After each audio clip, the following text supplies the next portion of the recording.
একটা ছোট মেয়ে রাস্তায় দাঁড়িয়েছিল। সেই শুধু আঙুল দিয়ে স্পর্শ করতেই সামনে থাকা 4টে পাথর মুহূর্তেই সোনায় পরিণত হয়ে গেল। তারপর মেয়েটা এক পথচারীকে থামিয়ে বলল, আপনি কি সোনা নেবেন? লোকটা অবাক হয়ে তাকিয়ে বলল, তুমি কি পাগল নাকি? বলে তাকে বকাঝকা করে চলে গেল। মেয়েটা তবুও রাগ করল না। সে আরেকজন পথচারীকে থামিয়ে একই কথা বলল। কিন্তু এবার লোকটা সোনাটা হাতে নিয়ে দেখে বলল, এই নকল জিনিস দিয়ে মানুষকে ঠকাচ্ছ? এবার ছোট মেয়েটা পুরো হতবম্ব হয়ে গেল। সত্যিকারের সোনা হয়েও কেউ নিতে চাইছে না। হতাশ হয়ে সে রাস্তার পাশে বসে পড়ল। ঠিক তখনই এক দরিদ্র মহিলা কোলে অসুস্থ বাচ্চা নিয়ে সেখানে ভিক্ষা করছিল। মেয়েটাকে কষ্টে বসে থাকতে দেখে তার মায়া হলো। সে নিজের কাছে থাকা একটা রুটি মেয়েটাকে দিল।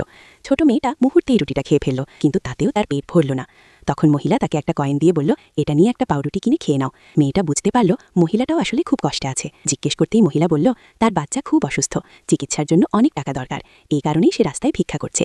মেয়েটা খুব দুঃখ পেল। সে কিছু না বলেই মহিলার ভিক্ষার বাটিটায় আঙুল দিয়ে স্পর্শ করল। মুহূর্তের মধ্যেই সেই সাধারণ বাটি সোনার বাটিতে পরিণত হয়ে গেল। মহিলা অবাক হয়ে গেল। সে বিশ্বাসই করতে পারছিল না। তাই মেয়েটা তাকে নিয়ে একটা স্বর্ণের দোকানে গেল। কিন্তু দোকানের কর্মচারীরা তাদের ছেঁড়া কাপড় দেখে ভাবল এটা নিশ্চয়ই নকল। তখন মেয়েটা বলল, আগুন দিয়ে পরীক্ষা করে দেখুন। কর্মচারী যখন আগুন দিয়ে পরীক্ষা করল তখন সে অবাক হয়ে গেল। এটা সত্যিই খাঁটি সোনা। দোকানের ম্যানেজার বলল, এত বিশুদ্ধ পুরনো সোনা খুব কম দেখা যায়, আমরা চাইলে এটা 3 লক্ষ টাকায় কিনতে পারি। মহিলার চোখে তখন আনন্দের পানি। সে বলল, আমার বাচ্চার চিকিৎসার টাকা হয়ে গেছে। কিন্তু তারা যখন ছোট মেয়েটার দিকে তাকালো দেখল সে আর সেখানে নেই। মেয়েটা নিঃশব্দেই চলে গেছে।